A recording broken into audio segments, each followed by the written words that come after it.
안녕하십니까. 2023년 6월 4일 최병구의 팩트 시작하겠습니다. 어제 부산에서 이재명 민주당 대표가 후쿠시마 원전 오염수 방류 반대 영남권 규탄대회에 참석을 했습니다.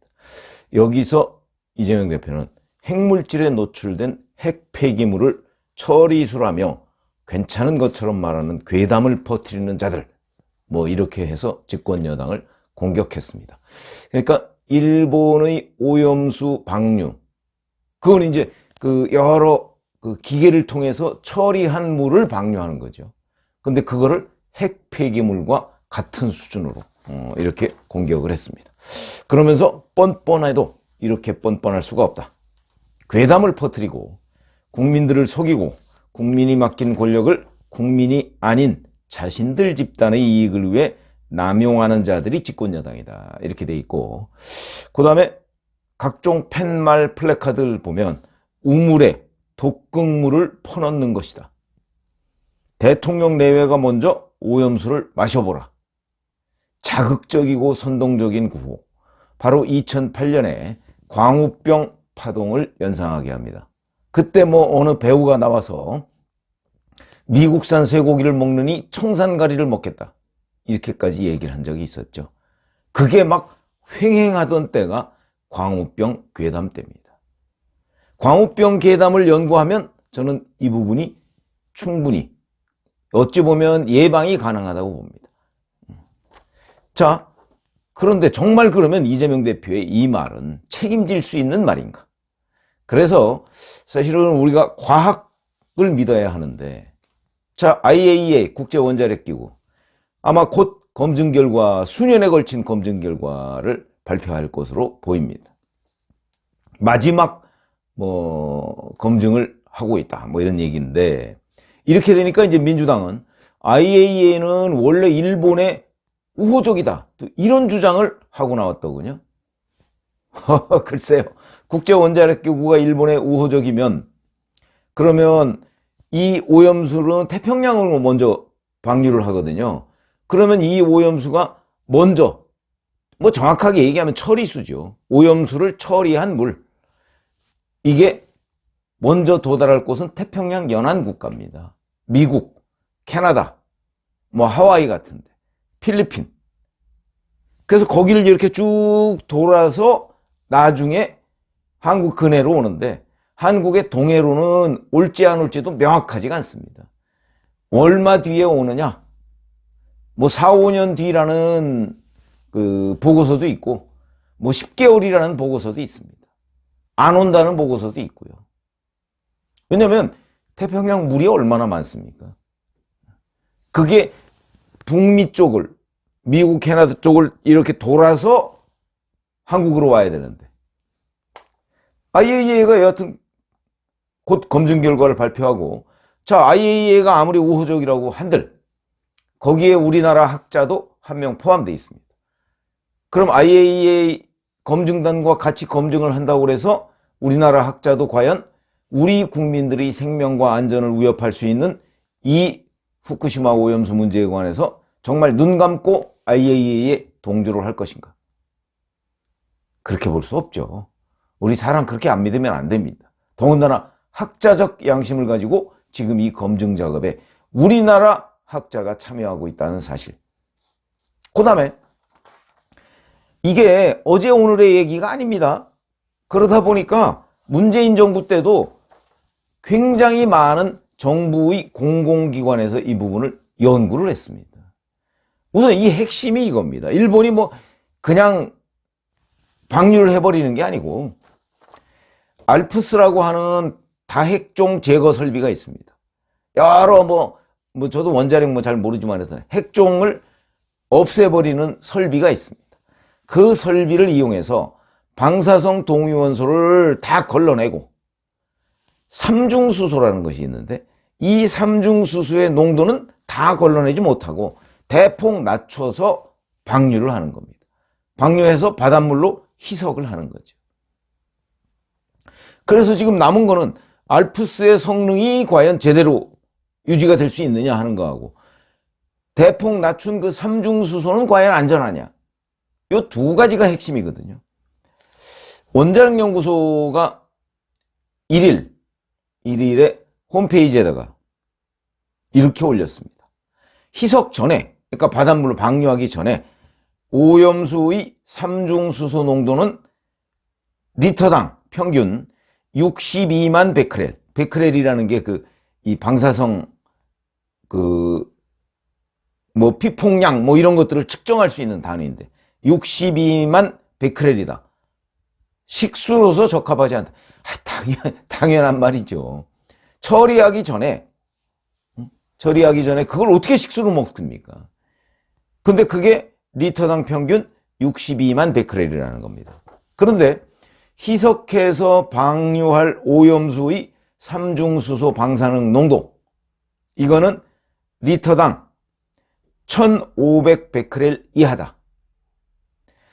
오염수는 62만 베크렐인데 오염수를 처리해서 방류해서 희석한 뒤에 삼중수소는 1500 베크렐이다. 그럼 1500 베크렐 이하면 먹을 수 있냐? 세계보건기구 WHO라고 그러죠. 여기에 음용 기준, 마실 수 있는 물 기준이 리터당 10,000 베크렐입니다. 이거의 거의 7분의 1 수준입니다. 먹어도 된다는 뜻이죠. 먹어도 된다. 그럼 왜 못 먹냐?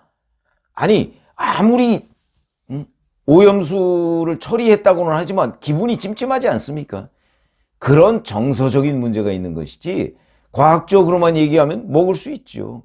얼마 전에 보도 보니까 미국에서 화장실 물을 정화해서 음용 기준에 적합하게 만든 물도 있더군요. 그럼 그 물 먹습니까? 음용 기준에 적합하다고? 정서적으로 거부감이 생기니까 안 먹을 뿐이지 먹어도 과학적으로는 문제가 없다. 원자력연구소가 그렇게 얘기를 했습니다. 문재인 정부 때 2020년이죠. 10월 15일 해양수산부와 정부 부처의 합동 태스크포스가 있었습니다. 이 태스크포스가 보고서를 하나 냈는데 후쿠시마 원전 오염수 관련 현황이라고 하는 겁니다. 이거는 원자력 안전위원회가 7차례 전문가 간담회를 통해서 내린 결론. 알프스, 아까 다핵종 제거 설비라고 하는 그 성능에 문제가 없다. 그 다음에 삼중수소는 생체에 농축되기 어려우며 수산물 섭취 등으로 인한 유의미한 피폭 가능성이 매우 낮다. 삼중수소 해양 방출 수년 후 국내 해역에 도달하더라도 해류에 따라 확산 희석돼서 유의미한 영향은 없을 것이다. 문재인 정부 때 정부 부처와 관련 기관의 합동 태스크포스가 내린 결론입니다. 또 문재인 정부 때의 원자력연구원 2020년 8월에 보고서를 냈습니다. 해양 방출이든 대기 방출이든 모두 우리나라 국민의 방사선에 의한 피폭 영향은 미미한 수준으로 평가됨. 이렇게 얘기를 했습니다. 자, 그러면 이재명 대표가 지금 윤석열 정부의 이런 방침은 사실은 문재인 정부 때부터 이어져 내려온 겁니다.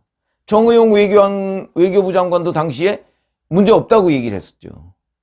그러니까 문재인 정부 때부터 이어져 내려온 건데 그걸 이재명 대표, 문재인 정부 때는 아무 얘기 안 하고 있다가 지금 윤석열 정부 때 문제가 있다. 그러면서 독극물 운운하고 있는 겁니다. 그러면은 이재명 대표가 감당해야 할 부분이 뭘까요? 바로 문재인 정부 때부터 계속 이어져 내려온 과학적 연구 결과를 부정하는 거죠. 이 부분과 싸워야 됩니다. 이재명 대표가 과학과 싸워야 되는 거죠. 그런데 이재명 대표는 무슨 계산을 하고 있느냐? 국민 정서가 있다 이런 얘기예요. 국민 정서. 국민 정서상 아마 60% 이상 정도가 우려를 하고 있는 것으로 보입니다. 이걸 믿고 이걸 정치로 돌파하려고 하는 겁니다. 그러니까 윤석열 정부가 마치 일본하고 친일적이어서 이 후쿠시마 오염수 방류를 반대하지 않고 있다 라고 하는 프레임을 만들어서 윤석열 정부를 공격하는 수단으로 지금 이걸 쓰고 있는 거죠. 그러면 결국은 앞으로 뭐 국회에서 청문회 얘기도 나오고 하는데, 그런 데에서 이재명 대표와 민주당은 과학으로 싸워야 되고, 윤석열 정부하고만 싸우는 게 아니고 문재인 정부하고도 싸워야 됩니다. 왜냐하면 문재인 정부 때 수많은 과학적 결과로서 이게 문제가 없다, 이런 결론이 나왔기 때문에 그 보고서를 만들었던 사람들하고도 이재명 대표와 민주당이 싸워야 된다. 국민 정서는 이재명 대표와 민주당을 현재까지는 뒷받침하고 있습니다. 왜? 국민들이야 그냥 불안하다 뭐 이런 거 아니겠어요? 국민 다수가. 그런데 과학적 결과가 계속해서 공표가 되면 우리 국민들 그렇게 무지하지 않습니다. 우리 주변에 있는 물은 어떻게 믿죠? 우리 식용 그런 건 어떻게, 그것도 다 과학적 결과로서 나온 그 결론에 따라서 우리가 마시고 있는 겁니다. 아니 뭐 저 도심 근처에 산에 가면 약수, 이게 식용으로 적합 부적합 있습니다. 그거는 뭘로 하는 거죠? 그냥 누가 먹어보고 거기다 써놓는 건가요? 그것도 과학적 결과입니다. 식용으로 적합하냐 적합하지 않느냐, 과학적 결론으로 우리가 따라야 되는 건데, 자, 그 부분을 이재명 대표가 지금 정면으로 맞서고 있는 건데, 그럼 이재명 대표는 왜 맞서고 있느냐? 아까 제가 말씀드린 국민 정서에다가 더 있죠. 사실은 이게 본질일 수 있습니다. 본인의 사법 리스크, 김남국 의원의 코인 거래로 인한 민주당에 대한 비판, 그 다음에 민주당 전당대회 돈봉투 사건 등으로 지금 삼중고에 시달리고 있는데, 이 국면을 좀 바꿔보겠다, 국민들의 시선을 돌려보겠다는 그런 정치적 목적이 전 더 크다고 보고, 자, 그런데 그 정치적 목적이 있다고 하더라도 정도껏 이 부분을 활용을 해야지, 지금 현재 나간 정도는 이거는 고스란히 자기가 감당을 해야 될 부분으로 지금 돌아오고 있습니다. 자, 이제 윤석열 정부뿐만 아니고 문재인 정부의 여러 원자력 전문가들이 이재명 대표와 민주당을 향해서 과학은 이렇습니다라고 얘기를 할 겁니다. 그 부분에 이재명 대표와 민주당이 답변을 해야 됩니다. 왜 후쿠시마 오염수를 처리해서 방류하는 그 물이 독극물과 같다고 얘기를 하는 건지, 왜 핵 폐기물 수준이라고 얘기를 하는 건지, 그걸 과학적으로 설명을 해야 되는 거죠. 그냥 얼버무리지 말고요.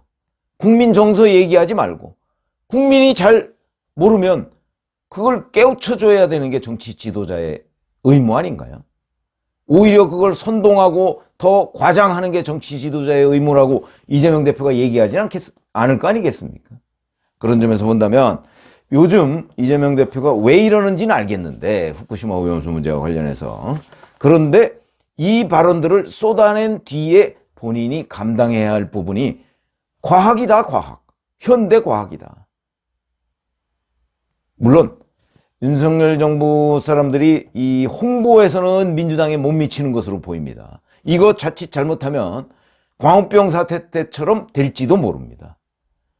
뭐 우리 국민들이 늘 모든 정보를 접하고 냉철하게 판단하는 건 아니니까. 그게 광우병이었죠. 그렇지만 윤석열 정부도 지금 각성을 하고, 아, 이거는 과학이다 하는 부분을 가지고, 그 데이터를 가지고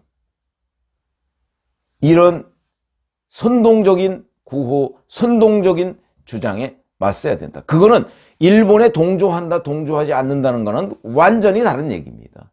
과학이냐 아니냐, 오로지 기준은 그거 하나고, 국민들을 설득하는 논리도 과학이냐 아니냐, 여기에 초점이 맞춰져야 되는데, 결국 이재명 대표와 민주당은 과학, 그것도 문재인 정부와 윤석열 정부를 모두 합친 과학과 맞서야 할 것이다, 이런 말씀을 드립니다. 고맙습니다.